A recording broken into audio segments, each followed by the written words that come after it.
Let's talk about the Samsung Galaxy Note 10 Plus. This S Pen flagship from Samsung, kind of the flagship for the true hardcore geeks. It's got every bell and whistle under the hood except for a headphone jack. This time Samsung's got rid of that, but you do have that S Pen, 4096 levels of pressure sensitivity, Wacom digitizer, 256 gigabytes of storage across a 6.8-inch display, Quad HD Plus. Dynamic AMOLED, stunning, IP68 water and dust resistant. This is the unboxing video. Before I jump into the box, if you're not already subscribed, please do. It's how you stay on top of everything that I do, and hit that bell.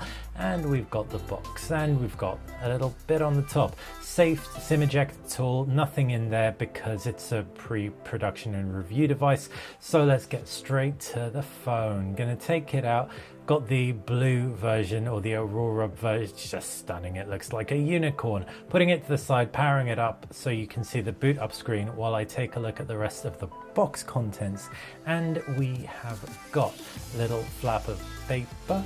We've also got a 8kg headphones and a USB-C to USB-C this time round. Samsung has gone the Google Pixel route and not gone full-size USB to USB-C. The 8kg headphones as well also have that very nice Tangle free material that is what makes people happy, and they are USB-C headphones because there is no headphone jack, in case you didn't know already. Fire it up and we've got One UI. Bixby Home to the left, you can switch that off with a pinch and a toggle. To the right hand side, variable number of home screens, really big icons, and you've also got that front camera. It's a 10 megapixel selfie module, though you don't have a secondary one as found on the S10 5G.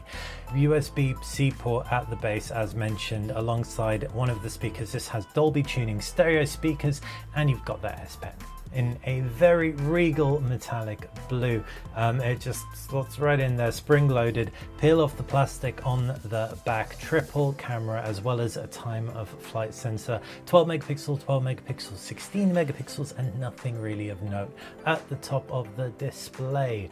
Pull down One UI, looking very nice. Again, EMUI 10, you can see my hands-on video, has borrowed a lot of elements from One UI, and 4,300 milliamps of battery, plus super fast wireless charging as well. If you're wired charging, 45 watts.